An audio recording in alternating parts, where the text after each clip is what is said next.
Welcome, friends. Thank you for joining us. My name is Joel, and this is the O2 Drop.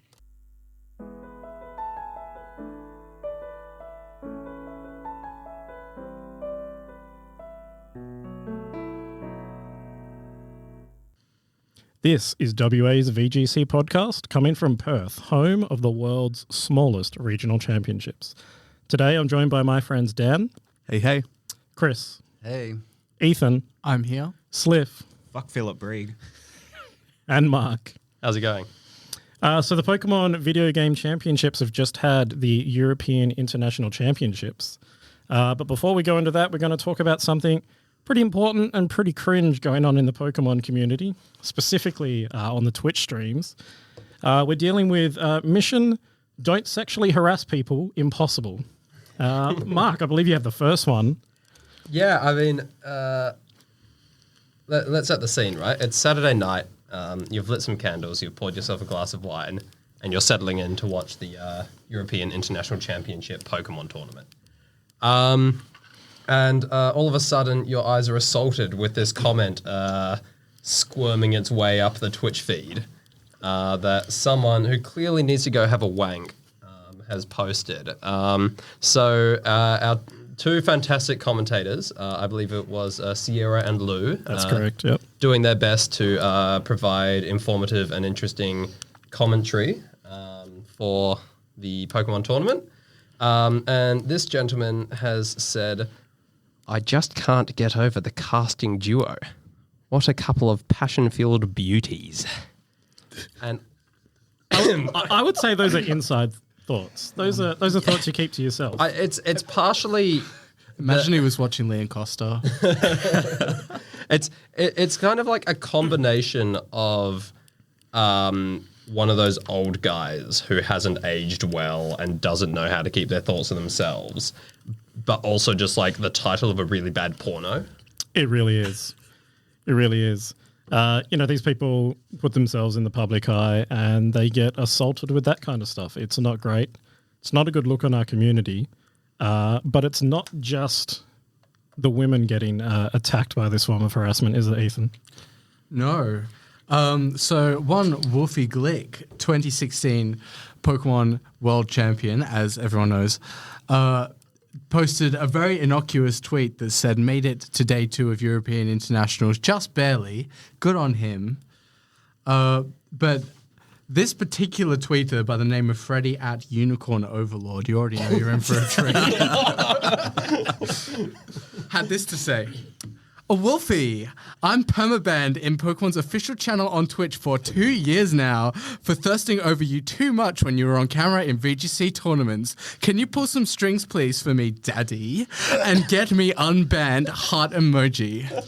And you just know it was written with that voice going on. The TikTok text-to-speech. You know? Yeah, exactly. I'm so uncomfortable. I really hope that someone taking the piss, because the kind of thing that goes through, I don't know the kind of thing going through someone's mind when they think that's going to work.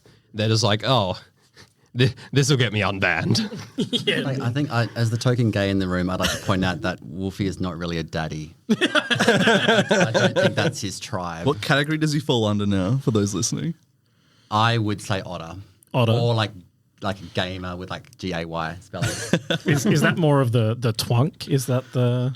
No, you got to be muscly to be a twunk. Oh, okay. So Twunks are like that's like a muscly twink. Yeah, He's not. I don't think he works out. I could be wrong, Wolfie. Please, if you're, I know you're listening. Can you please get back to us and let us know if you work out? Send fit pics, yeah. Yeah, so just stop. Those are inside thoughts, kids. If you're watching... We just express. No, we're expressing them for a reason. To Ironically. Demonstrate what not to say. If you're watching a stream and you see two people on stream that you're attracted to, those are inside thoughts. You don't need to post it. Stop being chronically online. Go touch grass or something. Or be like our very own Sliff, who got banned for an hour for mentioning Power World. But I was in the finals against Wolfie. Yeah, exactly. The chat was going wild for Sliff v Wolf in the finals. It was absolutely going to be a thing. So now that we've covered off that cringe, let's talk about EUIC. The next cringe. The next. The next cringe. So, of course, friend of the show, the people's champion, James Beck, got through to day 2 having a round 2 bye. Wait, hold on a second. If you have a round 2 bye, does that mean you won your first game? Lost. Oh, okay, interesting. Yeah. Yeah. I know, just following on from episode 2, which I know everyone's listened to, I just want to know, has he changed his glasses? Did he hear the feedback that I gave, and has he finally got some glasses He that fit did his face? post a picture on the platform formerly known as Twitter, where it was corporate wants you to find the difference between these 2 photos. He had no glasses on, but the other photo was Kim Jong-un, so... I'll take that as a no. No, he's ditched the glasses. He took your advice. He took your Yeah. advice. He took your advice. Now can you take our advice to give credit where it's due?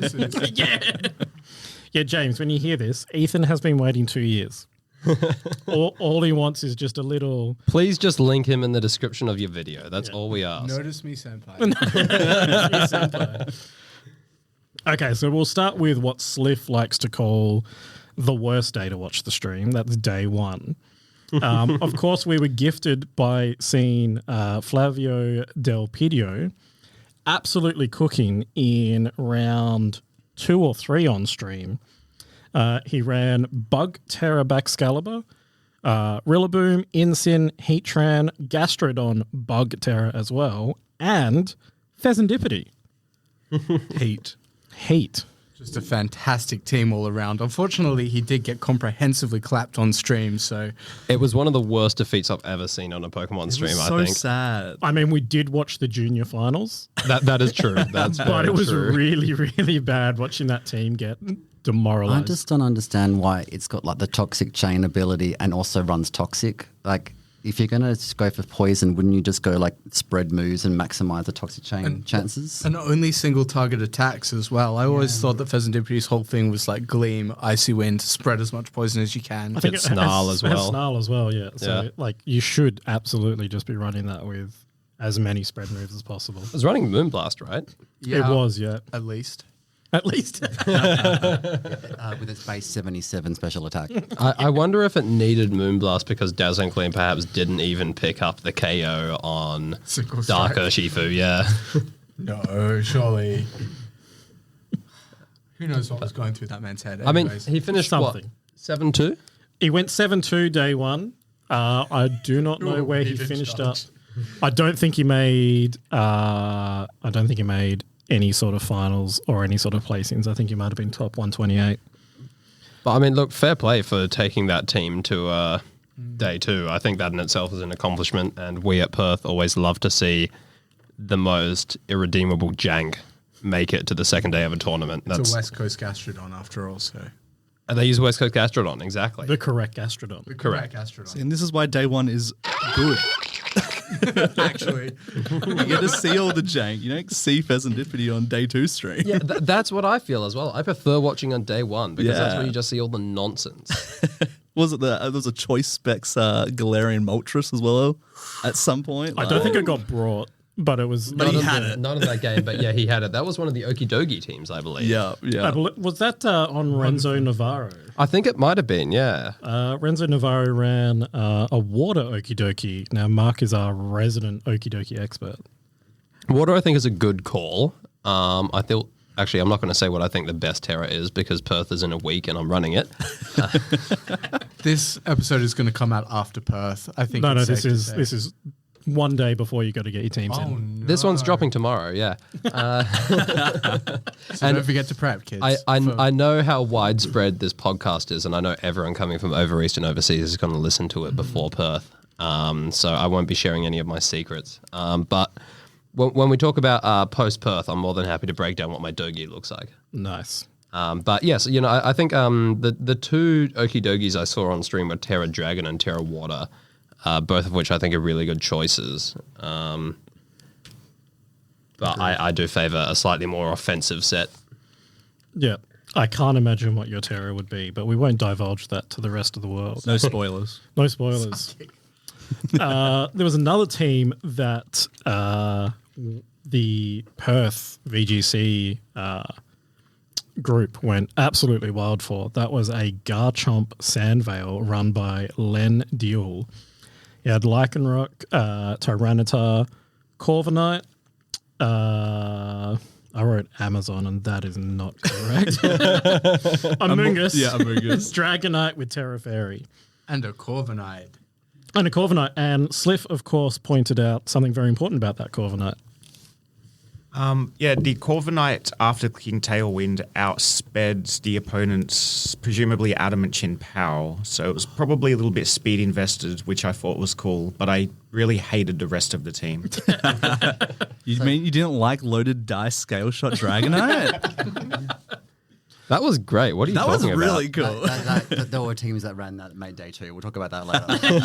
But I mean, did someone just think, well, if it works for Articuno in snow, then we'll just see what happens with Garchomp in sand? Is that the theory here? I think that is the vibes. No, Len has been on this train forever. He's not strayed away from this team. He's done this through every single series. He's just a T-Tar fan at heart. Was this the team that was just straight out of Regulation A? Yes. Yes. Yeah. Yeah. That's right. Yeah. Inseparable from a reggae, actually. Series 1. Unfortunately, he went 5-4, so didn't make day 2. Womp, womp. I think. Yeah, I mean, I look, don't know what the kicker for points was at EUIC. I think it was 256, and I think he finished there. Okay. Look, I mean, I love Series 1, but if you want to win in Reg F, put a Raging Bolt in your team or something. Dragonite and Garchomp aren't going to cut it this far into the series. No, not at all. I think very importantly, we did touch on Articuno and where would Articuno be in upcoming events. Now, there were 4 Articuno in top 256 at EUIC. There were 2 Articuno teams that were specifically the Utrecht team. And then 2 of them, they were trying to do their own things. So from what I can see, Daniel Burton and Amir Abdulovsky both ran the Articuno Utrecht team. The highest place for it was top 128.96. How do we feel about Articuno? I always kind of thought it was a bit of a fad, and I'm not surprised that it's dropped off. It kind of occupied a very specific niche in the meta at the time that Utrecht happened. And I'm not surprised to see Amir Abdulovsky still running it, as he was one of the original Utrecht Articuno players alongside the winner, Nikhil Reddy. I don't think that it's...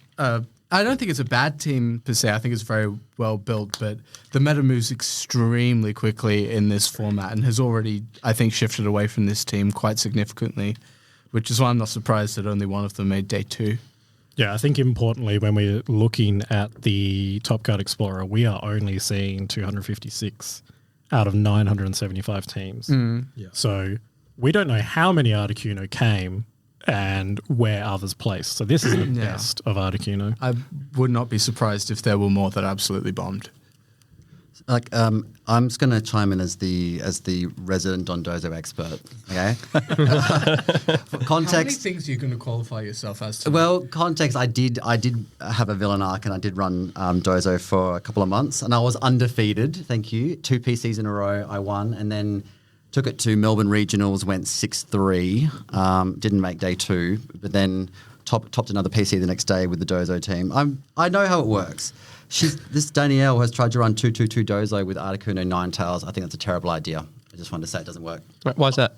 I just think that you should be using the other 4 slots to beat the things that beat Dozo.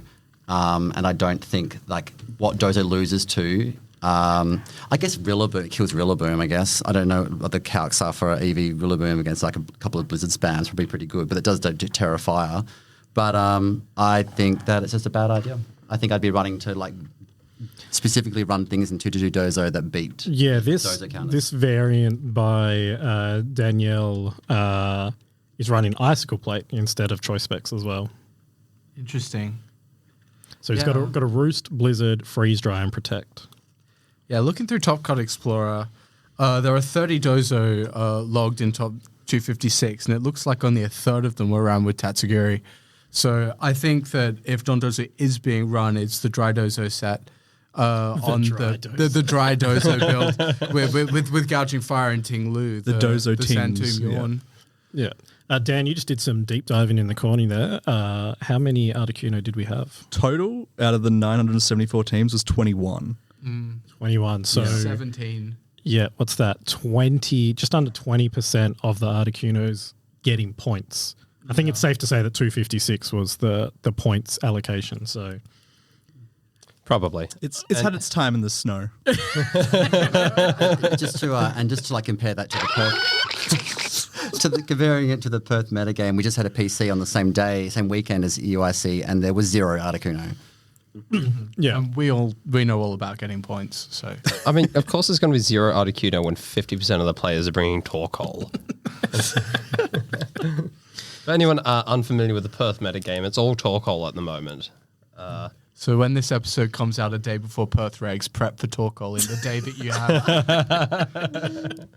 Well, I think the bigger thing is don't bring Torkoal if you're coming from over east or overseas, because everyone in Perth is going to have some kind of Torkoal hate on their team. yes. You should probably just bring a Protosynthesis Mon so you can abuse other people's Torkoal. Or just that Iron Ball Chi-Yu that seemed to be going on. Oh, I have that down in my day 2 notes. Remind me where that plays. we are at top 16. Oh my but God. we will get to that because this podcast loves nothing more than calling out people that have wronged West Australians. Also balls. I like balls. We love Pokeballs specifically. Iron balls. The creator of that team did me dirty after OCIC, but we can get into that later. No, we can get into that now. You can't I drop that haven't and heard this leave it. Get us into the dirty. So that team was run by Casper, who is on the platform formerly known as Twitter as Casper VGC with a K. I ran into Casper on day 2 of OCIC while everyone was doing side events.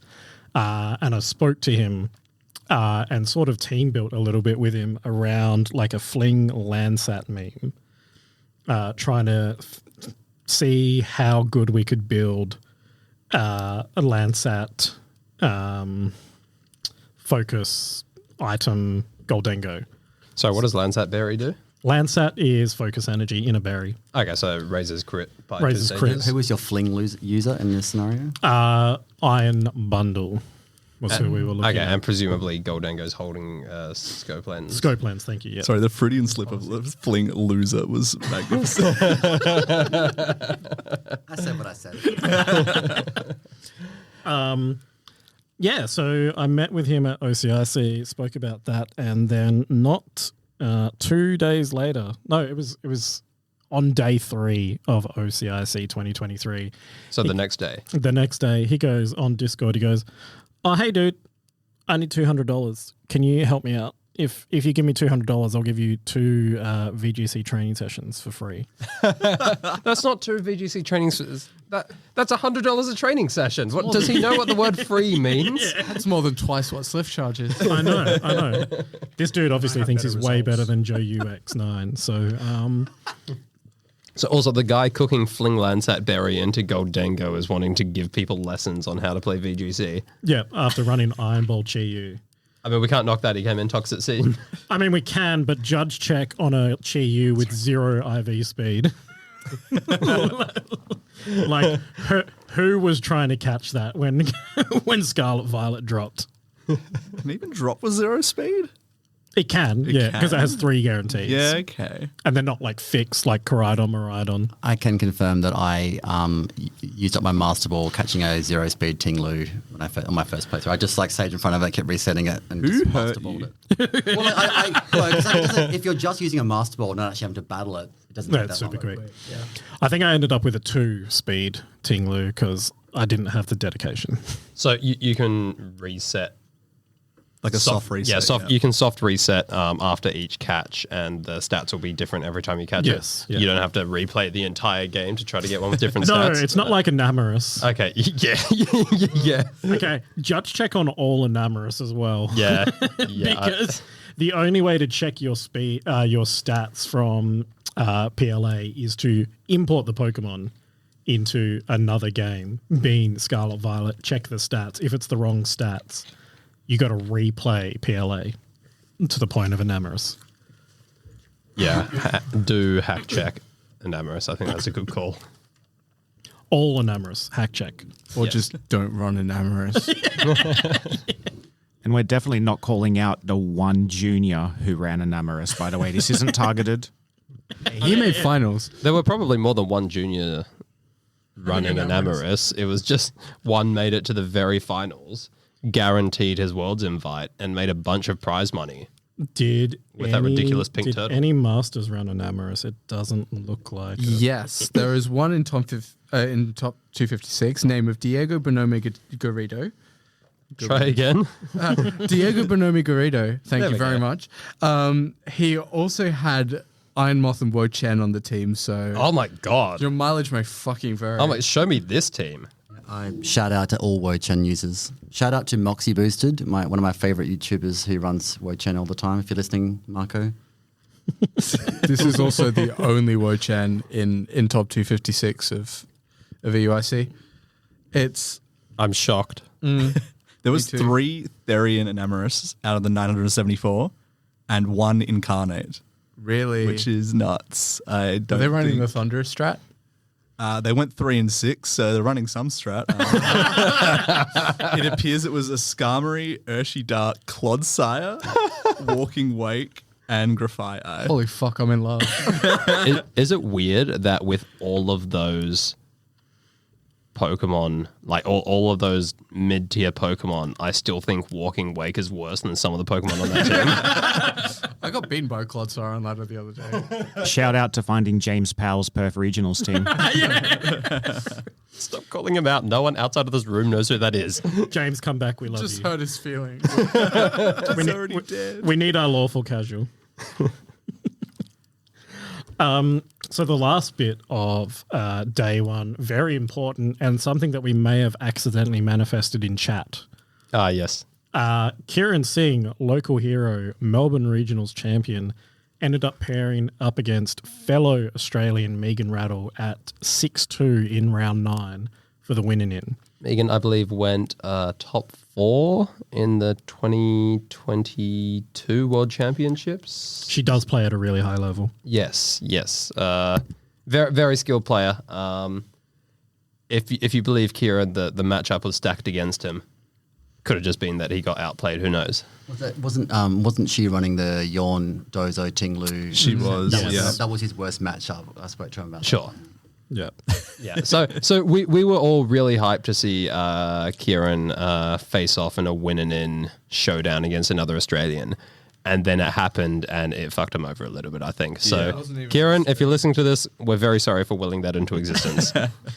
Yeah, so after day one, Australia ended up with 4 out of 87 players in day 2. Sorry, Sliv. Just going back to Megan Rattle, she was top 8 in both 2022 and 2019 Worlds, losing to James Beck both years. Fuck James Beck. Fuck James Beck. Fuck James Beck. How funny is it that you travel to the other side of the world to play an Australian in a winning out of all the people to verse? To be fair, considering how big Australia is, traveling from Perth to London is about the same flight time as traveling from Perth to Sydney anyway. Especially on a flat Earth map. It'd go all the way around. So yeah, 4 Australians into day 2. We had Alistair, Megan, Chris Khan, and Diego. So we had 4 out of 87, 5% showing in day 2. Pretty strong for... So did you say Chris Khan? I believe it was Nick. Oh, it was Nick Khan. Sorry, Yeah. Nick Yeah. Khan. Oh no. Apologies, Nick Khan. We know you're listening. We know you're listening. So any other... anything else that anyone saw on day 1 EUIC that they found interesting? Not from me, but I just want to say congrats to Kieran for going 6-3 because it's better than any of us would have done, let's be honest. Yeah. First international showing as well, did very well. Absolutely. Yeah. And great experience. I think so one of his losses was to Megan in round 9, a matchup stacked against him, and then his other 2 losses were previous top 8 world competitors. Quite possibly, yeah. That's a thing that happens to Perth players at international championships because my O-kick day was just stacked with, international champions and top 8 worlds players as well. So They're trying to keep us down. they are trying to keep us down. Won't show us on stream. Give us the bad matchups, I tell you. They won't give us our MSSs. We don't even get streams at regionals here in Australia anymore. Yeah. No, something that I think we should work on for 2025. Don't forget to like and subscribe so we can do that, guys. Yeah, on Spotify. Like and subscribe, please. Add our podcast to your liked songs playlist. So that we can afford to buy a screen. We're going to need it. So day 2, the most important thing that happened in day 2 is hometown Ray Rizzo ended up getting his Worlds invite. Thirsty gastrodon for Alistair there. The ending of that cry is horrible. It's just the best. That for context, that's the gastrodon cry for annual. I assume most people who weren't aware of what the gastrodon cry sounds like Yes. have been listening to the first half hour of this podcast going, what the fuck is going on? So, congratulations to Alistair for getting his Worlds invite. We know it's been somewhat of a challenging year for him. He probably hasn't been getting the results that he wanted, but he's persevered. He has dedicated heaps of time and effort to getting that. So, well done, Alistair, and traveling with Kieran. And now he's heading over to Hawaii to win the whole goddamn thing. I should hope so.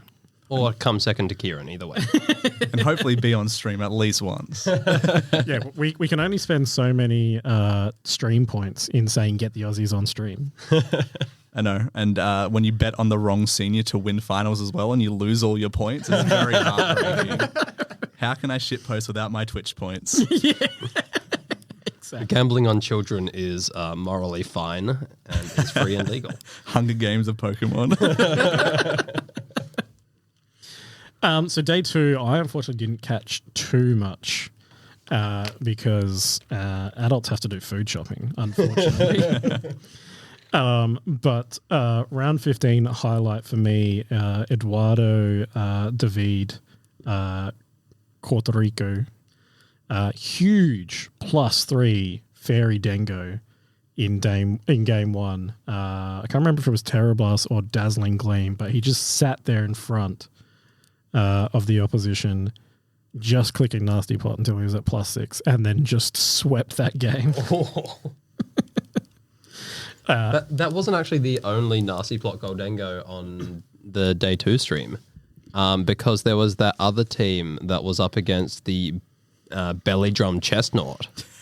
Oh, I missed that, and I wish I didn't. It was a good set, but the Chestnut, it was insane. Got the Belly Drum off turn 1 every single game, but unfortunately couldn't win because it was Drain Punch, Grassy Glide as its 2 attacks.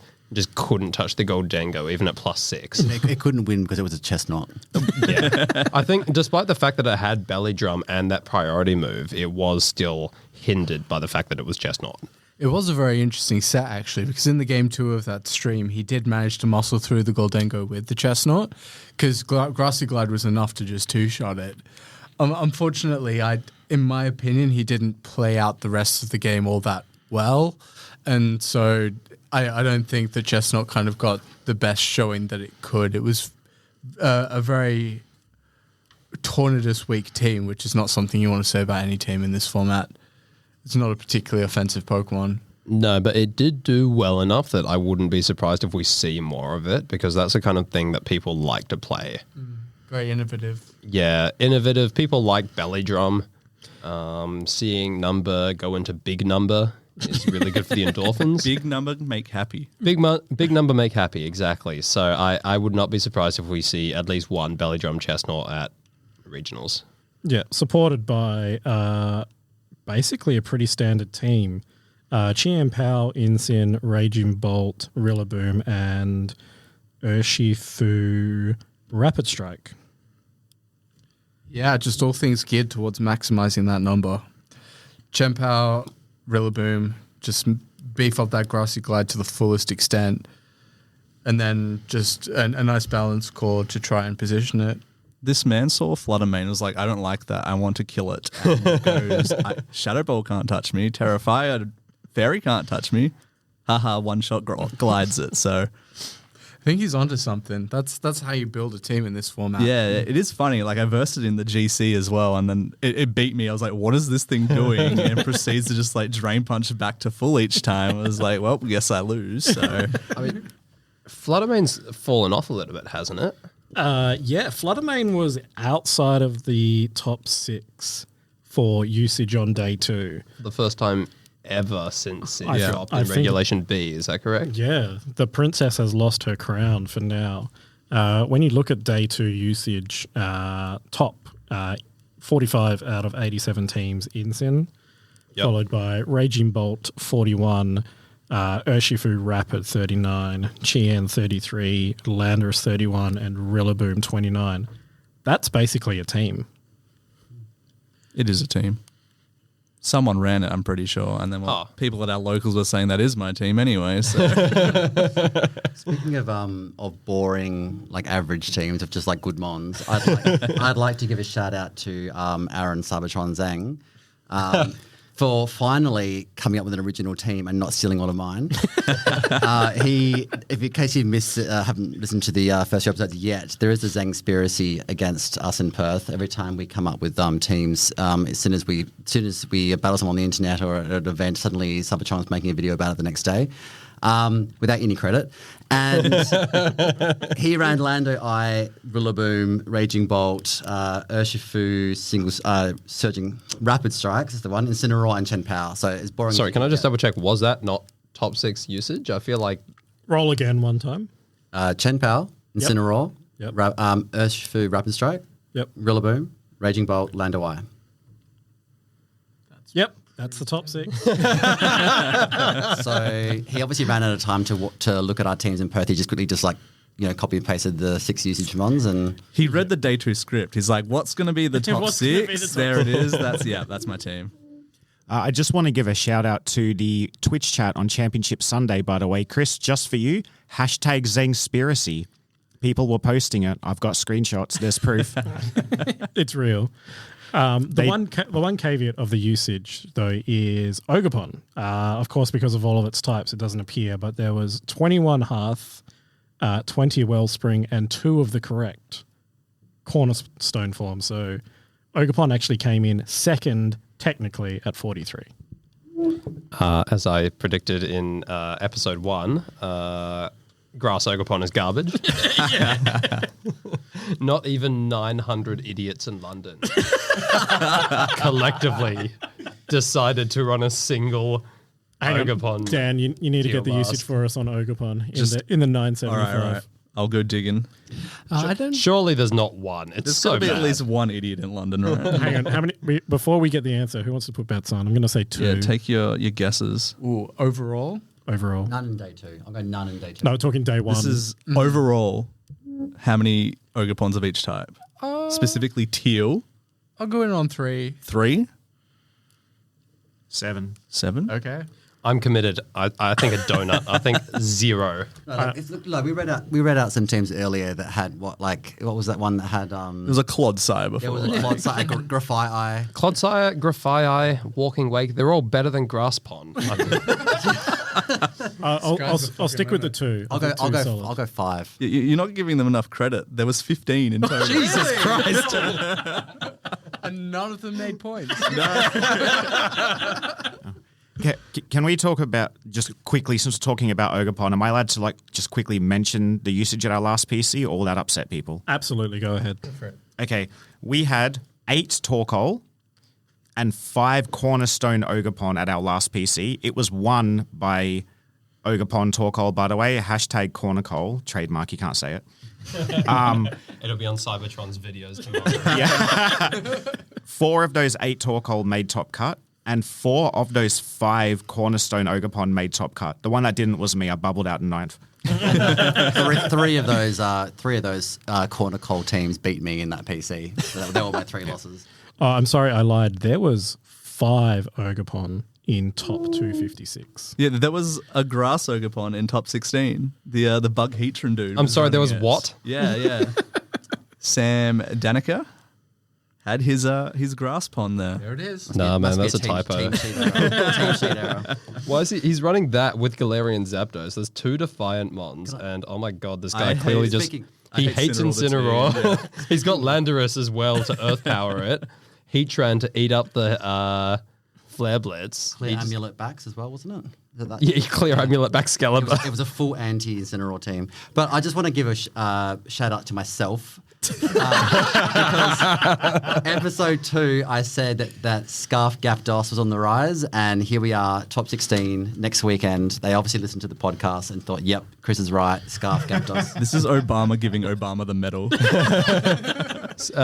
Gapdos being Galarian Zapdos, for those of you who don't speak cringe VGC player. I think an important shout out goes to Ethan Hutnell, who had Teal Mask Ogerpon, All excited for a second. and he went 8-7, which means he had a terrible day 2. So good on you for finishing out Ethan. That's whew. And still believing in Entei as well. That's cute. That's very cute. Data's funny because Ogerpon Wellspring was obviously the most used with like 350 plus. And since so many people were using it, like there's going to be some shitters in that mix. So its win rate was 48%, being the lowest. And Teal Mask was the second highest at like 51.4%. So No way.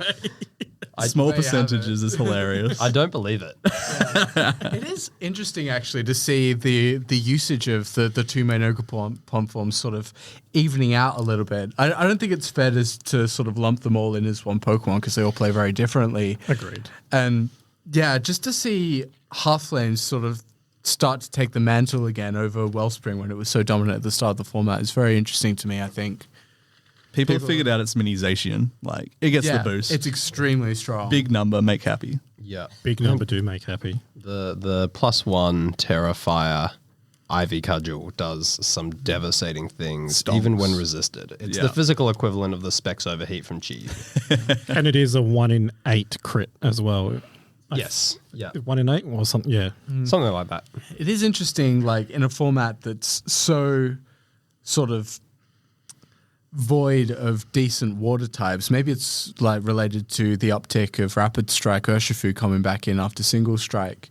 That Wellspring's particular brand of versatility doesn't quite have the same value as it once had. Maybe that bulk with the Terror, with the Follow Me.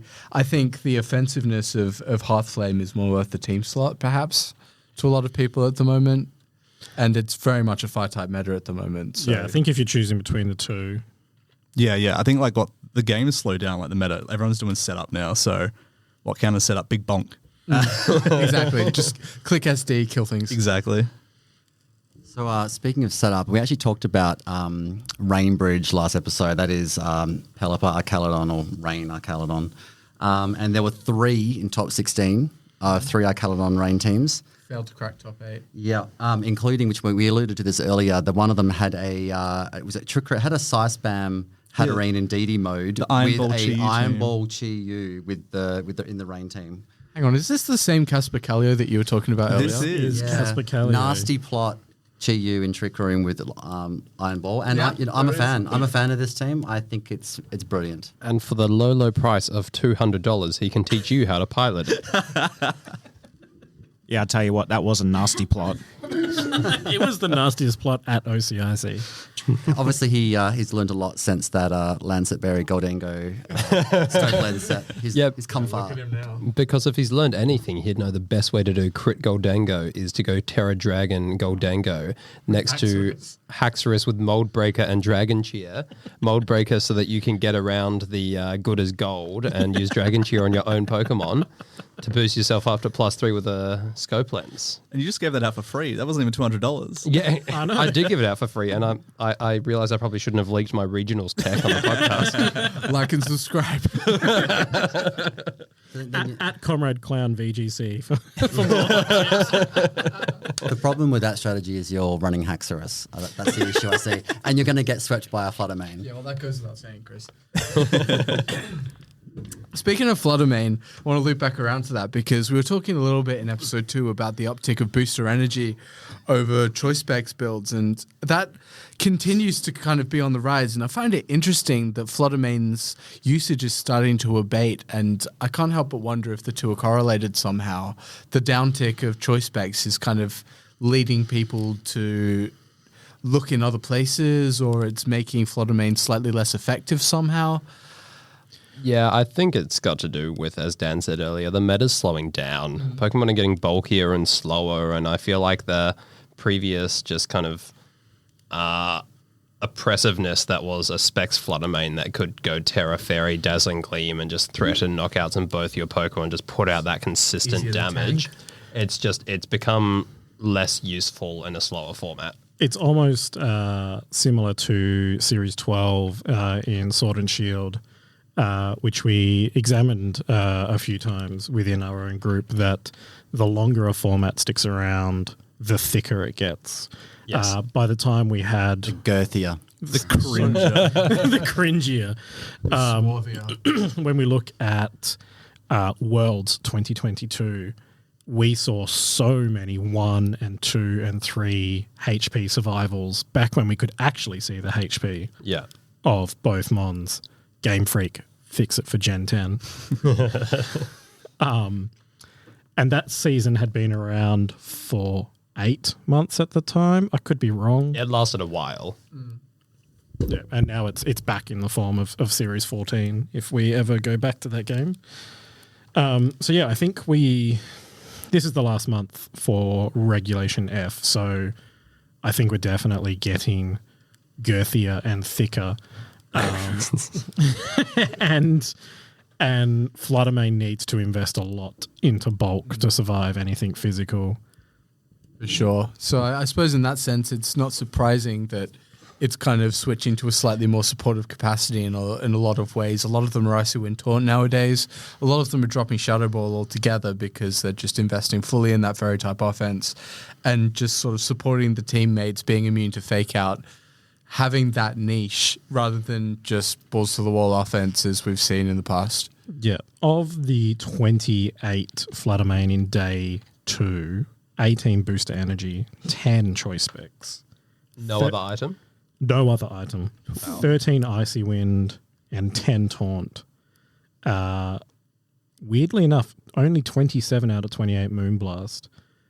So definitely a Mon that is moving towards that supportive capacity. 1 Misty Terrain, 1 Substitute on Flutter main for day 2. Shout out to the one geezer who had wise glasses on his Flutter main. Literally one person. Where did that person finish? Do we know? Very well.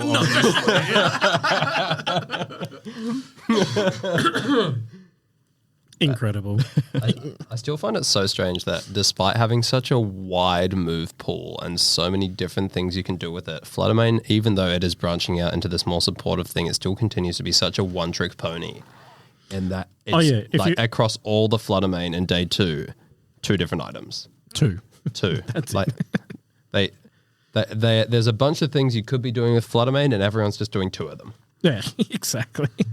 Another Pokemon that is adapting as well, adapting not into a more supportive role like Flutter main, but into a more cheeky offensive role. Alex Gomez, top 4, had a clear amulet Chen Pao, which is Terra Fire, to obviously stop Incineroar and not die to Flutter main or Incineroar. So that was pretty cool adaptation, top 4. And top 16, Roberto Pariti had a Terra Grass, Terra Blast, Life Orb Chen Pao, which she used to beat Urshifu Rapid Strike and also stops the Amoonguss redirecting you and putting you to sleep. So they were really cool Chen Pao sets. It's not just Focus Sash, Focus Sash. Same. It's not just Focus Sash Terra Ghost anymore. It's they're getting really creative.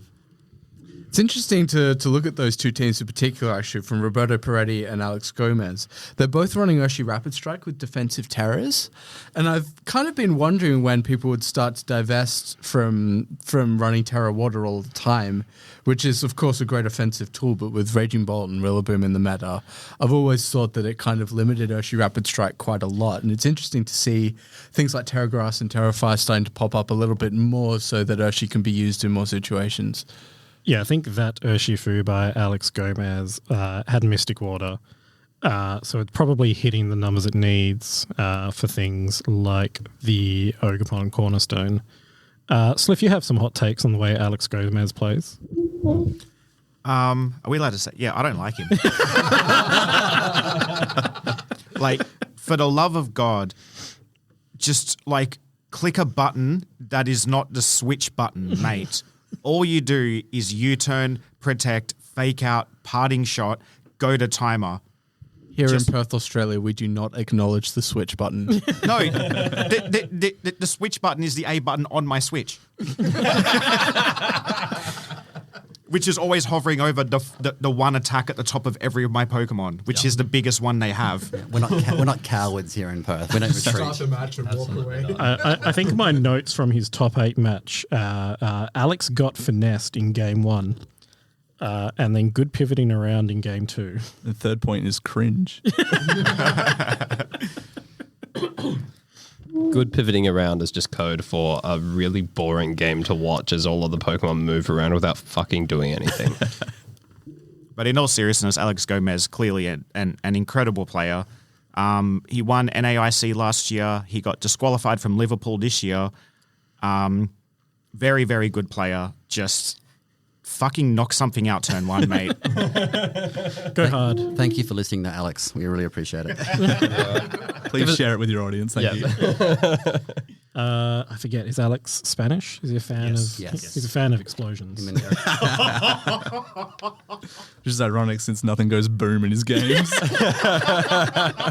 might want to share that particular in-joke to any of our listeners who aren't in the immediate Perth scene. Context, even.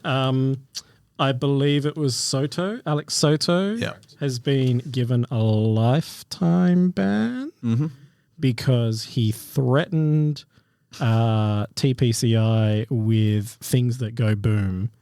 And then after he was handed down his lifetime ban, all of the Spanish players got onto X/Twitter and said, "Oh no, here in Spain we just joke about bombs, man. That's how we joke." And I've worked with a few Spanish people, and I've never heard them go, "Ah, ja ja ja, boom." I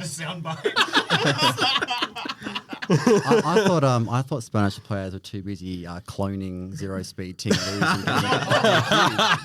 Hey, Chris, do you have any other opinions about Spanish players? Whoa. No. We're not going there.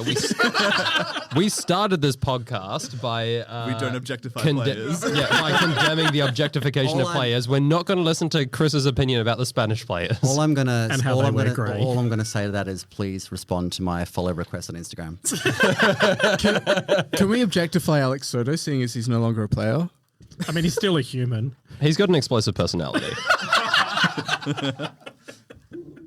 I do love the way Spanish players pop off, though. If you see a Spanish player get a round 1 bye, they will celebrate like they've just won Worlds, and all of the 14 Spanish people in the audience will throw flags around them. I fucking love it. I love the energy. I absolutely love it. It's so true. Yeah, they'll all just 15 of the Spanish players will just run out of the audience and jump around them like they've scored a goal for the World Cup. And if you're playing on Showdown and you match against a Spanish player, 27 other people will join and spam the whole way through the game. It's a wild experience. And before any of our Spanish listeners come at us in the comments, yes, we are fully aware that it is pronounced ha ha ha ha, but spelled with a J. We don't need you to Spain-splain for us. Spain. Look, we love what you do, Spain. Not the bombing, though.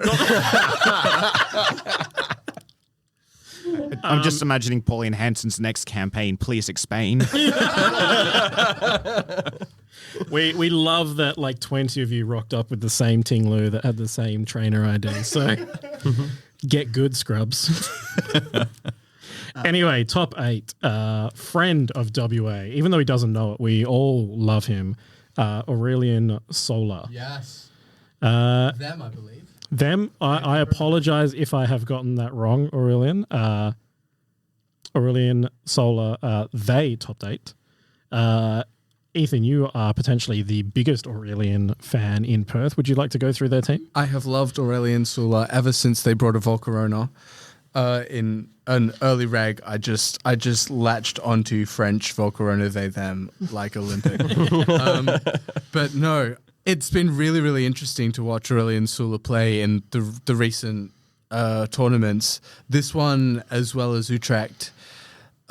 Heavily hyper offensive player with very invested in the single strike Urshifu, the Hearthflame Rillaboom Grassy Glide Core, and Taunt Landorus Incarnate, which has started to pick up, I think, heralded by Aurelian's team, and just a very, very kind of heavy read based play. I believe they've had multiple stream matches now against Michael Kelsch. And they're very, very zoomy, very, very boomy matches. And extremely interesting to see the thought processes at play behind those kinds of games that are over in 3 or 4 matches. It's some of the best Pokemon in the format at the moment, I think. From a spectator's point of view, anyway. Yeah, I'm not a huge fan. He beat Nick Khan in Swiss day 2. Purely from an Australian camaraderie. Nick Khan is an Easterner. He still qualifies as a foreigner. David Contrico. Yeah, I want to give a shout out to that trainer. Trainer? It sounds weird to say trainer. That person? The trainer. That guy? The trainer whose name is Davide. Davide had a loaded dice scale shot Dragonite with Howl Gouging Fire support and Chen Pao.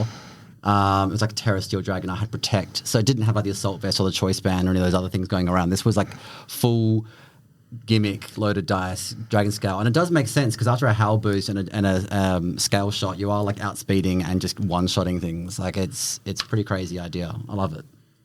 Yeah, I think this was the team that we got to see on round 15 of day 2 as well. Yes. You don't need defense if you just go first and kill things, so Scale Shot is cool. Yeah, exactly. Diego Gutierrez. You should be a big fan of this one, Mark. He got that dog in him. Oh, he's got that dog in him. Would you like to go through his team and explain perhaps the intricacies of that one? I'd love to. Explain doggy style for us. I Mark. haven't watched any of this person's games, but I will do my best to break doggy down this style. team. Starting off with the Okidogi with Assault Vest, which I think is a very good pick as an item. It's already got quite a decent defense stat, and being able to booster its special defense means it can sit there and dish out significant damage without having to worry too much about being taken out in a single hit. Pairing it next to the Terra Stella Chen Pao, which is building up a lot in popularity, makes for a real threat, I'd say. Again, not having watched any of his matches.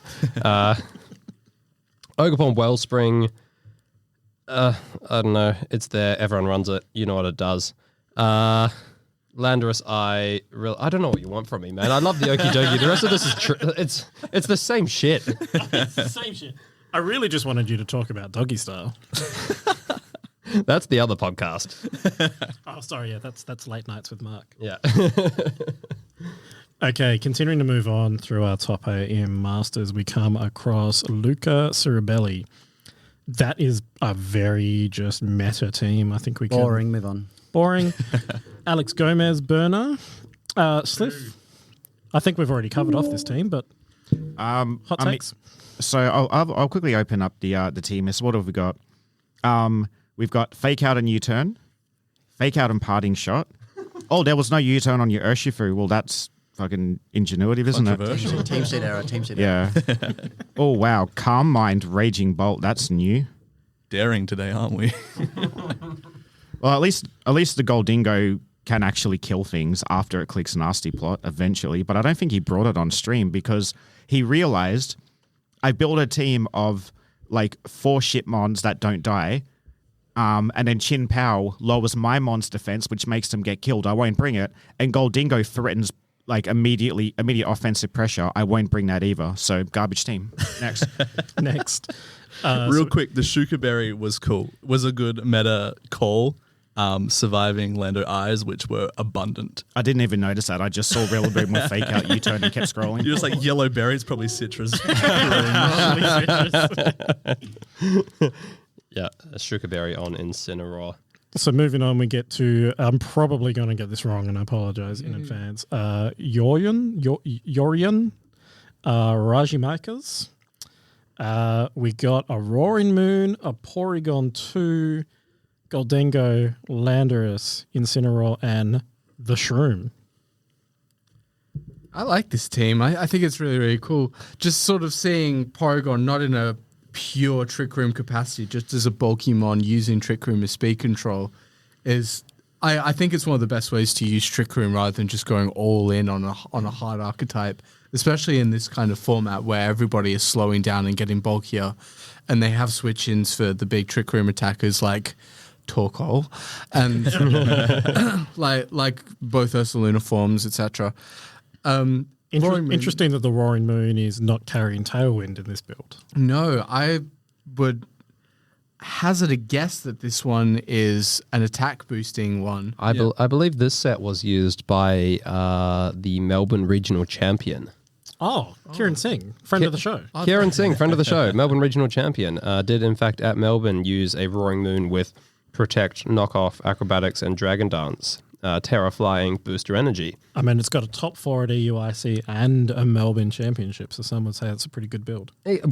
This was a popular team before Melbourne. Kieran just managed to pilot it better than many others.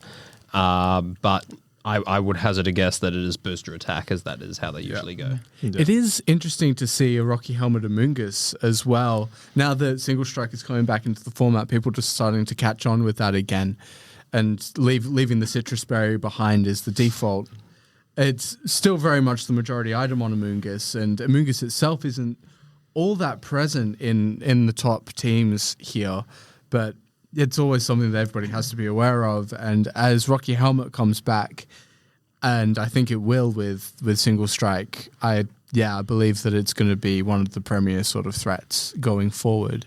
I believe, I can't remember if it was day 1 or day 2, there was a trainer who lost because on the last turn they had a low health Urshifu Water and it wasn't able to take out the Tornadus with Surging Strikes before the Rocky Helmet took out the Urshifu first. It's a fantastic item. Yeah. And it's also great because you're rage powdering away from your Porygon. So weak to a big close combat. Haha, you lost your sash. It's good. It's good. Get cracked. Tim Edwards, finalist. Super standard team. Sorry, Chris. I just realised that I had this in my notes actually. We skipped over Paul Lucas Ciribili, who came 5th. For having a boring team, but he's obviously taken some notes from the Spanish players, as Sif pointed out, and he's taken passivity on a team to a next level. His Incineroar did not run Flare Blitz. It was an extremely... Oh my God, I think I remember Passive. watching this one. I think I have similar notes to you, Chris. My notes for that top 8 match is Luca gave it away in game 3. Bad brings. Maybe he should have brought something with some attacks. maybe just more than one. But yeah, we can go on to runner-up Tim Edwards if you like, yes? I mean, it's a pretty boring team on paper. Taunt Fluttermane Holy shit, hang is a on. good choice. Sorry, this Incineroar also doesn't have Flare Blitz. No, Parting Shot, Knockoff, Will-O-Wisp, and Fake Out. I have some thoughts about this team. It's very, very reminiscent of Wolfie Glick's Charlotte winning team. 5 of the Mons are the same, and he's just swapped out one neck for another. Raging Bolt over for a Giraffe. It's interesting. This team is a lot more passive than the Wolfies ever was with the Taunt Booster Energy Fluttermane over the Spicy Calm Mind one, and obviously the Flare Blitz is missing from Incineroar. So it's Interesting to see that this team got as far as it did, actually, because it has the same issue that Wolfie's team had in that bulky fire types are hugely problematic for a build like this. The only Pokemon that can really deal meaningful damage to them is the Urshifu, and everything else is kind of failing to damage it significantly. And I just wonder what Tim Edwards' run kind of looked like in the end. Was he on any other stream matches besides the finals? Well, He would have obviously been in semis. the cuts, yeah. I don't think he was on top 8 A or B. He does have a stomping tantrum on Firepon, which a +1 would hurt. Yes. Yes. I think the only time he got it off in the finals match, though, he clicked it into An Amoonguss, yeah. Amoonguss and did about as much to the Amoonguss as the Amoonguss did to it with a Rocky helmet. Yes. Yes. And then we have our champion, Nils Dunlop. This team is fucking fire. I really, really like this team. I like Trick Room in general.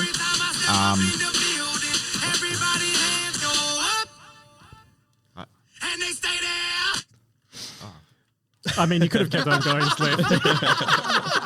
It's like all good, all good. Let the man speak. I don't have headphones on. I didn't realize. We're doing this on a budget. We don't have enough headphones for everyone. He didn't realize we were going to a musical break. Everybody just went silent, and I wanted to do this anyway. If anyone wants to sponsor us for more headphones, please do. Do we have a Patreon? Sign up to our OnlyDans premium content. But no, this team is really, really, really cool. As Sliff said, I'll let you finish. But yeah, yeah, there you the go. Terra Flying Porygon 2 is very, very spicy looking. Like flying offense is always fantastic in a format like this, and Terra Blast with the right download boost from Porygon 2 hits surprisingly hard. So parking that next to Ursaluna and being able to get through grass type stuff that Headlong Rush and Earthquake can't necessarily hit, I think is very synergistic and very cool, and a very unique take on Trick Room as a mode. The other thing I wanted to highlight here is that he's running Substitute Fluttermane, which is something we haven't seen in quite a long time. I think that's a very, very cool set, and even with booster energy, that can sort of sit on the field and dish out steady damage. It was actually booster special attack as Was it well. really? Yeah, as opposed to his opponent who was booster speed, which the commentators were calling out. I should watch the match. Definitely should. I mean, I haven't watched it either, to be fair. I just like the team. But the Porygon is really interesting. I really love the download Porygon 2 is coming back. People who played a couple of generations ago would remember download Porygon 2 with return because I just mind blanked there. So because a lot of people were running extra special defense investment on their Pokemon, so Porygon 2 wouldn't get a special attack boost from download, so it couldn't do much damage. So they ran return in response to that, so they had a physical move they could still hit with. And with the way Terra Blast interacts, it'll be physical or special depending on which stat is higher. It's a really, really good user of Terra Blast, and Terra Flying lets you hit Amoonguss, Rillaboom, Urshifu, so many mons all at once that can threaten quite a lot of this team, actually. And, of course, Earthquake immunity, when Earthquake kind of... The worst thing about Ursaluna is that it kills 3 mons on the field. Yeah, it's like replacing the Cresselia mode for a different duck. It's another flying duck Neck type. for neck, duck for duck. If it goes Terra Flying, it's basically Levitate. Exactly. Yeah. I am quite hard on this team having Ursaluna and Ursaluna making the championship run when Blood Moon has been the talk for probably most of Reg F. This Ursaluna, I think it was the first game, or it might have been the second, with a -1 Headlong Rush was still able to one-hit KO the opposing Fluttermane. So after the Intimidate drop on a neutral hit, it was still At able like to... 80% health as well from memory. no, I think the Fluttermane was on full. It was Was it burned at the time? incredible mon. The Ursaluna was burned. Yeah, yes. that doesn't so surprise me it, then. it did have the guts boost, but still at -1 with a neutral hit, especially considering how many people, especially the booster speed Fluttermanes are, Heavily spec'd into bulk. Heavily spec'd into physical bulk. It just really demonstrates exactly how much damage the Angry Bear can do. One other thing I wanted to know is I really like download on Porygon to sort of as a medical. You know, there are a lot of Pokemon, Ursaluna included, Blood Moon in particular, but also Urshifu, that have naturally higher physical defense and special defense in the meta at the moment. So I think that download is actually a really, really safe call, and you're getting that special attack boost very often. I do feel you should point out, though, that even if it does get the physical attack boost, the fact that if you Terrastallize and use Terra Blast, it uses the higher of your two stats. If you have a physical attack boost, you're still going to be doing more damage with that Terra Blast than you would have without download. So it is still going to be a buff, even if you are getting the perhaps less ideal physical attack boost. You don't even need a Terra for it to work like that as well. Like the neutral normal type will work based on your highest stat as well. It doesn't? No, only if you Terra. Man, all right, cut that. Misinformation on the O2 drop, ladies and gentlemen. I don't know if you've ever seen a Landorus Therian that accidentally choice band locks itself into a Terra Blast without clicking Terrastallize, dealing 5% with a special attack Terra Blast. Sounds too specific to be random. I'm surprised nobody's mentioned this as well. The Amoonguss doesn't have Pollen Puff. Since it got Pollen Puff, it's been a staple move along with Spore and Rage Powder. Just healing your teammates is great, and that's how you know Nils is not a Spanish player, because he's out there to kill you with his Sludge Bomb, which in honesty is really great. I mean, you've got the Porygon 2 to hit a lot of grass types. The Amoonguss can do that without the Porygon having to Terra, and since grass types do kind of threaten Ursaluna, if you don't want to have to Terra, Sludge Bomb to just 2-ko most Ogerpon if they don't Terra is quite nice. You don't need to heal this team because the Ursaluna hits so hard. You've got the Scarf Urshifu out of Trick Room, and you've got your substitute booster special attack Fluttermane, which is hilarious without Pollen Puff. Like this team is just gas. This team goes. Like even the Amoonguss is not offensive, but it's killing things. It's dealing damage. I love this team. Yeah, that substitute build is great. Dozo check. It's just like substituting its face, and then your Moonblast do heaps, and you can cycle your fake out. So yeah, very nice meta call. I do just want to call out that Sludge Bomb on Amoonguss has actually picked up significantly. I've seen a lot of it. Yeah. It's being picked up, and I know you just called the Spanish players out for being boring and only ever running passive moves, but I think you'll find if you go through a lot of their teams, they're actually running Sludge Bomb over Pollen Puff. It's becoming more commonplace, and I'm not sure exactly what it is, but it seems that these Amoongus's... Amoonguy? There's going to be some actually kid in the comments being like, a Pokemon, a plural is actually just the same as a singular, so you would have a group of Amoonguss. But you know why the Spanish players are using it? It's because there's bomb in the name, right? That's the only reason. I think just from what I've seen, the adjustment in Amoonguss is definitely just rotating and relying on Regenerator to keep the annoying mon there instead of pollen puffing and keeping your team around. Sure. And that's pretty much what Nils did in the finals. It was a rematch of round 14, and honestly, Tim was just never there in that final.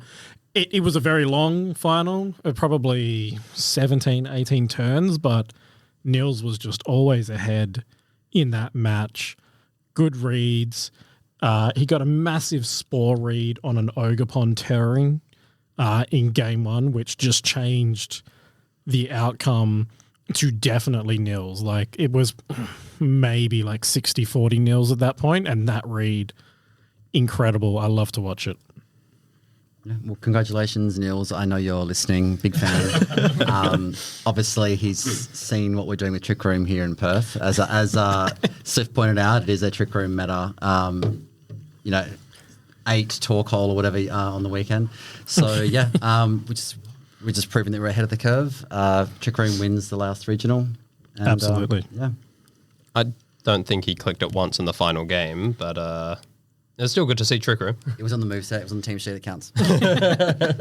So, Sliff, is Nils' team your regionals team this weekend coming up? No, my team was Nils' EUIC winning team. It's not the same thing. He paid me $40 for that session. But while we're at the end of EUIC, I just want to shout out a few things we didn't talk about. Day one, Arash Amnadi, 2013 world champion, still going strong, 9-0 with Clefairy. There were 2 Clefairy, I think. There was 3 Clefairy in top 256. Was there? I thought there was. Well, from what I saw from like day 2 stats, at least there was 2 Clefairy and a Clefable. I think Stefan Mont also had a Clefairy. Yeah. I mean, there were a lot of strange mons, like 1 or 2 ofs, but I wanted to point those out in particular because we love Arash. He's an incredible player. But also, it seems like Clefairy is a very suboptimal follow me user that has been well and truly power crept by the meta, and we might have to rethink that based on Arash's day 1 run. Yeah. Arash and Stefan Mott, both top 32 with Clefairy in their team. And then Fevzi Ozkan had Clefairy at 5-3, top 256. That was Singh, wasn't it? Yeah, that was I was heat. about to bring that up. I think that's the big difference maker between the 2 top teams and the top 256 finish is that Fevzi Ozkan didn't actually have Sing. Having that crapshoot move on a bulky move, it's like an Oko move, right? Yeah. You can just sort of sit there and throw them out and you don't care if you miss them because if you land it, it's a huge swing in your favor. And a lot of these Clefairy aren't even running an attacking move because like Sing almost counts by itself. I think it's a really, really cool way to run a Pokemon like that. Just sort of bulk up your own team, sit there, click follow me if you need to, click helping hand if you need to. But the rest of the time, just throw out a status move and try your luck. Yeah, why not? Exactly. Clefairy does get some cool coverage moves, like even like it's a pre-evolution, so it's like dead slow. I've seen a couple with After You, so Trick Room does go up. Like, hey, Yeah. Huge. Chris. Yeah, I have a shout out too. I would like to give a shout out to Andre Iglesias Cannibal and Kyle Livinghouse. Andre finished 205th and Kyle finished 518th. They were the only 2 players who brought Brute fucking Bonnet. Brute Bonnet. A personal favourite of ours in Perth. So congratulations to those 2 idiots. We do love the Brute Mushroom. So we'll just quickly touch on maybe juniors and seniors. phrasing, Joel. Come on, man. We will explore the juniors match and the seniors match. Excellent. So juniors was the turtle meta. We had Yes. Kevin Hahn with Urshifu, Farigiraf, Fluttermane, Insin, Ogerpon, Water, and Blood Moon. And then Ismail Hoagie, who ran Torkoal, Enamorous Turtle. Hack check it. Hack check. Judges hack check that Enamorous. Blood Moon, Urshifu, Farigiraf, and Ogerpon Cornerstone. Interestingly, this kid ran the correct Ogerpon on a Trick Room team. Too bad he lost. He lost pretty handily. Yeah. I believe most of us here were in chat Yes. during that match, and I didn't know it was possible to pick moves that quickly. They got through the first 3 turns of game 1 before Masters would have even locked in moves. It was yes. incredible. Yeah, it was great because the double turtle was heat. I really wanted it to do something, but I think it was really like the age difference of juniors as well because Yeah. the champion. I think he was 14, and then Yeah. Ismail was like 11 or something. Exactly. he definitely just kind of ran through him in that comp, but it was fun to watch regardless. Which is crazy when you think about 2023 season when Takumi from Perth was playing. At O-Kick, it was him versus a fellow 7-year-old. And then did he do LA? No, he did EUIC as well. Came 4th. And then he went to the North American IC, came 2nd, and his opponent again was like another 6 or 7-year-old. So 2023, reign of the 6 and 7-year-olds. And then 2024, we got a 14-year-old winning juniors. So Takumi was actually 9. And I don't mean to correct you, but I did coach him and I didn't even charge him $40. But on that note, shout out to Nick. I know you're listening because you know WA because you're actually a friend of Takumi. At NAIC last year, Nick, the winner of EUIC Juniors this year, bought Takumi a birthday cake. which is really, really cool. And I believe they also met and hung out at Worlds. So they're friends, which makes you a friend of the show. And also congratulations on your win. Thanks for that. Good work, Kevin Hahn. Seniors, we had Teddy French, who was running a completely unoriginal GC3 team. the Tinglu Dozo. And Benjamin Polster ran Primarina. And Iron Jugulus. It was heat. With Rillaboom, Ogre Fire, Roaring Bolt, and Incin. So I had that pivot call. So Roaring Bolt? Raging. Okay, cool. I didn't want to be pedantic, but I genuinely wasn't sure if you were referring to The You long wanted to neck. be pedantic. Raging Bolt or He Gouging wanted Fire. to be pedantic. So Benjamin Polster, the larger senior, did in fact eat Teddy French in that match. For anyone who watched the seniors match, game 3, Teddy had a Terra Steel Primarina asleep and refused to click body press into it. 100% accurate move for weakness into a mon that had about 25-30% health left. Yep. Tried to Sand Tomb twice and missed. And he's looking around at the crowd going, what is this? What's going on? Teddy French levels up into Masters next year. So Teddy, buddy, if it's not 85, it's 0. You know what? Yeah. I'm just going to say this for everybody of all age groups out there running Santoom Tinglu. Don't. I tried it months and months ago in an earlier regulation when I was running like binding ban Santoom Tinglu. Like honestly, Sorry, you were running fucking what? binding ban, it makes more damage for each Santoom turn. But it's like 1/6 instead of 1/8. Anyway, my point is, grow up. Stop running shit memes like Santoom with 85% accuracy. You're just setting yourself up for failure. It's like not worth it. And I don't want to speak ill of younger players, of children. Call them seniors, they're children.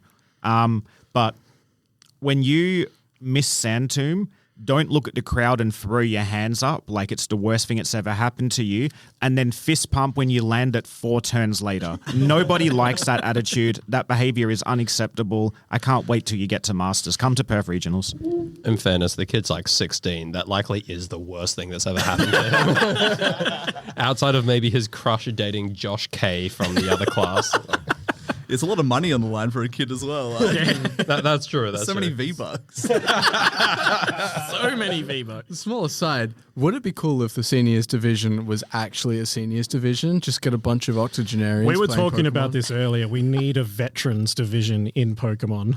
I want to see a Like- 70-year-old just kind of struggling to turn their Switch on, just accidentally taking 30 screenshots before Like- they opening the game. I don't know at what point I am too old to be versing 17-year-olds in the same division, but it's soon. Age out of Masters. It's soon. Like, it's going to get to the point in a few years where we got a 40-year-old Wolf Glick, you know, versing like a 17-year-old, and it's going to be weird on camera. Just a quick shout out from me, actually. In Perth, PCs are fairly small, so there's not many juniors or seniors, so they have to end up getting paired with the masters for some of their rounds. And Most of them, in fact. yeah. Oh, we forgot to call this out. Yeah. Yeah, shout out to Eden Miller who I destroyed on Sunday. That little shit. Honestly, he gave he was a nightmare to play last time, and I do not forget these things easily. And this time I 2-0'd him in about 5 turns combined. I think he still won though, Chris, because I do recall overhearing this child was running Regigigas on his team, and you made a comment of just like, "Oh, I love Regigigas. I wish it was good." To which this child looks you dead in the eyes and says, "I wish you were good." He beat you like the first time you played, didn't he? That's why you were the vendetta. There was some definite RNG issues. In that. also, like you can tell when his dad's built the team and written the team sheet for him compared to when he's built the team and written the team sheet. There were There were no fishes in the team. Yeah, there was that team on Sunday. The team sheet had about 47 spelling mistakes per Pokemon. I called Judge. I was ignored. You know. Love to see it. So moving on from bullying the children. To bullying the children. So we'll just wrap up EUIC before we have a few minutes for hot takes. on Perth. So the additional games at EUIC, Unite was won by Team Fusion, Zynas, Animo, Kia, Draken, and Tempo. Pokemon Go was won by ME Weedle. Mons and his team, let's see what you guys think of this, given you're all VGC. Altaria, Lantern, Vigoroth, Skeledirge, Cresselia, and Shadow, Alolan, Sandslash. I mean, that's what I ran in GC2, so... Never heard of any of those. I mean, Altaria for a time was VGC relevant, if I'm not wrong, in the past. And Cresselia still pokes its head up all the time, Skeledirge was dominant in Series 1. lest we forget. I'm upset they just butchered Alteria's model. It was a cool, Fluffy cloud, blade. and now has weird-looking wings. Terrible. Zero texture. Yeah. TCG Juniors was won by Johan Coat, running a Hisuian Gudra V-Star. Seniors was won by Gabriel Fernandez, running an Ancient Box. And Masters was won by Tord Redlev. Never heard of him. Running a Charizard EX. I mean, you probably have because it was his 5th IC win this weekend at EUIC. I was lying. I also play TCG, and I do know who Todd is. It was a joke. It was a joke. Lots of claims on the internet about Tord, but I'm pretty sure that's just hate. I reckon he builds his decks by he gets his shoebox full of cards of bulk, drops it on the floor, and just picks up 60 cards, and that's the deck he's going to bring that day. You're not far And he off. wins anyway. Accurate. I know this is a VGC stream, but just because you got up, I want to ask: was it Lost Gudra or was it Arc Gudra? Arc. Hisuian Gudra V-Star. I don't know. It man. does- I didn't The watch it. graphics are still terrible. This is the reason I stopped watching TCG. They're always wrong. Always wrong. So before we wrap up today's show, let's go for the hot takes on how EUIC is going to shape what we see in Perth. We'll kick that off with Dan.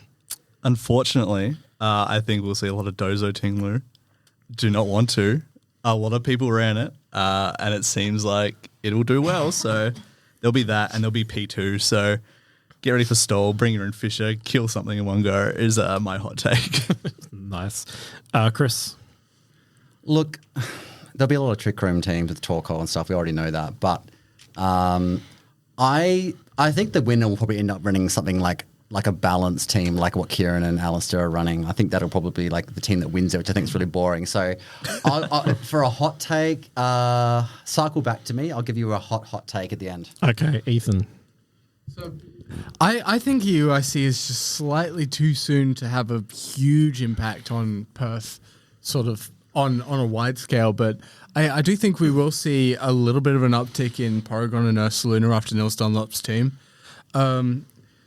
I think the more general meta trends that we may have highlighted today, like the Rocky Helmet and Moongus, the uptick in Rapid Strike, the booster speed Flutter Mane, etc., will sort of continue to hold. I think our personal little Perth meta of Cornerstone Torkoal will have some kind of bearing on the tournament as a whole, because I think our group of players accounts for a solid 5th of the player base in this tournament or something. Yeah. So we will see a bunch of that and a bunch of Trick Room as a whole, because it's just what we run here. But generally speaking, I think a lot of Gouging Fire will come through. A lot of these other team archetypes that are just generally good at the moment. Balance as a whole and slower teams will reign the day. I like it. Sliff. So based on our last PC in particular, and just the Perth meta as a whole, the way we play, a lot of us build together, I don't think EUIC will be that impactful. None of us are going to deviate from what we're doing. In terms of the foreigners, I don't see them as being an immediate threat. Except the Spanish being a threat to our homeland security. I work in the airport. It's lax. So you've got the standard pivot core, Real Beam Incineroar, Urshifield. It's already a thing that exists everywhere that's not here. We've accounted for it, we've played it, and we've pummeled it into the ground, which is why we're running Cornerstone and Torkoal, because we've already tested this shit. I don't think anything changes. I think somebody from Perth wins. I think Ogerpon wins its first regional. Hey. So you mean Ogerpon Cornerstone wins its first regional? I'm fairly sure. Ogerpon in general has won regionals before. Obviously, I was talking about the correct and only Ogerpon. Sure, yeah. Mark, your hot take for Perth. I mean, I've got to agree with Ethan. I think it's a week before. Looking at this is all the kind of stuff I was expecting to see at Perth anyway. I don't think it'll be impactful at all. But if you had to put a gun to my head and ask what is going to be seen more at Perth due to the EUIC, I think it'd probably be Porygon 2. Yep. I think that thing popped up a fair bit over stream, and a large chunk of Pokemon players being unoriginal as they are, a lot of them just kind of grab whatever streamer's team that they like and shove it onto their Switch and rock up to regionals. So I think that the little pink duck is going to see more of a showing thanks to EUIC. Chris, you've had your time. Yeah, I've got two hot takes actually. Firstly, shout out. What's the opposite of a shout out? Dishonorable mention. Dishonorable mention to Harrison McCowage, a filthy Sydney shitter who came to Perth a week early, thinking he told me it would be free CP on Sunday because Alistair and Kieran weren't in town. Amazing. To be fair, we all thought that. We did, but he had the nerve to say it as a foreigner. Came in here thinking he'd win the CP. Mate, you didn't win. You suck, and you're not going to win next week either. And the other... Where did he finish for the record? Top 8. Top 8. So he probably didn't break his BFL, best finish level. He did not, no. just quickly jumping in there. Harrison, thanks for listening. Thanks for coming over. I personally enjoyed spending time with you yesterday after the tournament. Please ignore Chris. Please come back. And secondly, my hot take, I don't care how many Torkoal there are, my pick is that Goldengo will win Perth Regionals. Goldengo. I don't know who will be running it, but it will win. Why? I think it is a good mon that people forget about. It is good against your cream teams. It ignores shit like Kamungus. It just goes boom. I ran it on Sunday, completely unrelated. I'm not saying I'm going to win. Where did you finish? I finished by driving home. But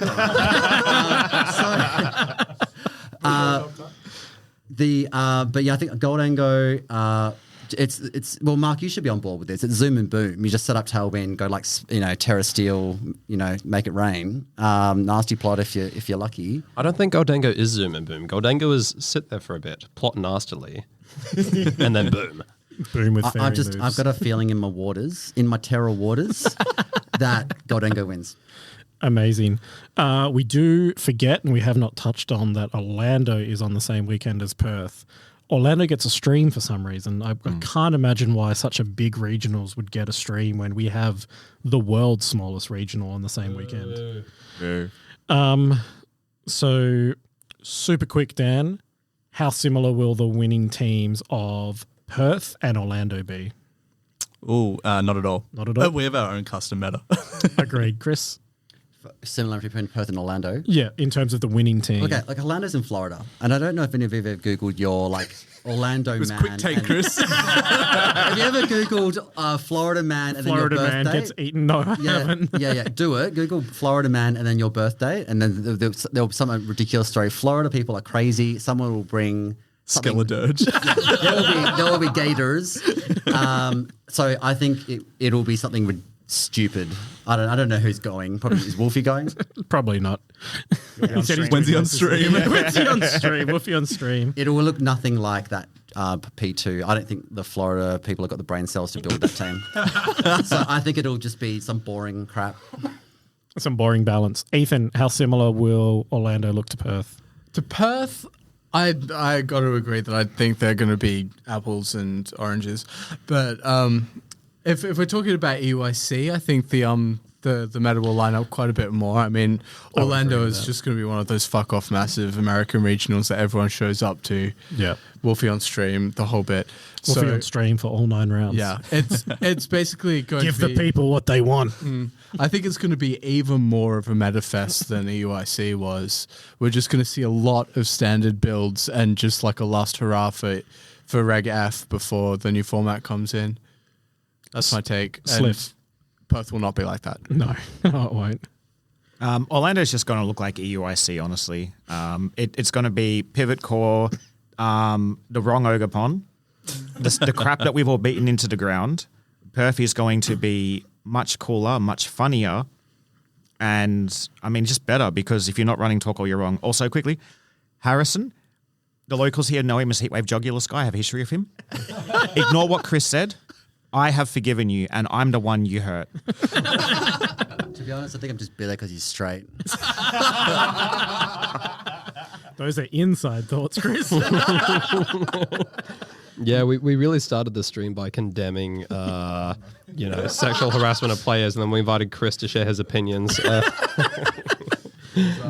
Mark, how similar are Orlando and Perth going to look this weekend? I'm going to go against what everyone said. I think they'll be super similar. I reckon, everyone's confident about how different the Perth meta looks. Yeah, whoopee-doo, none of us are going to win. It's going to be someone coming over from England or Spain or the US or something. Not the Spaniards. Well, the Spaniards are all going to be stopped by border security. Let's not forget that Kieran and Alistair are going to be back in town. Yeah, but they don't run Perth nonsense. They run the same. They run the same good stuff that good players use, and that's why I think the teams that'll win Orlando and Perth are going to be similar, if not identical. That's a hot take. I do like it. Well, thank you everyone for joining me this evening. That wraps up the O2 drop for this episode. Episode 3, this is the first time that we've recorded since recording our pilot. So thank you to all the listeners that have taken time to engage with our podcast. We do appreciate you guys taking the time out of your day to listen to us. Thank you to those who have engaged with us on Twitter at the 02drop_VGC. And thank you to those that have left reviews and comments on your favorite podcast app. So yeah, don't forget to like, follow, subscribe, and all that. And if you're from Perth, give us a shout out in person. So until next time.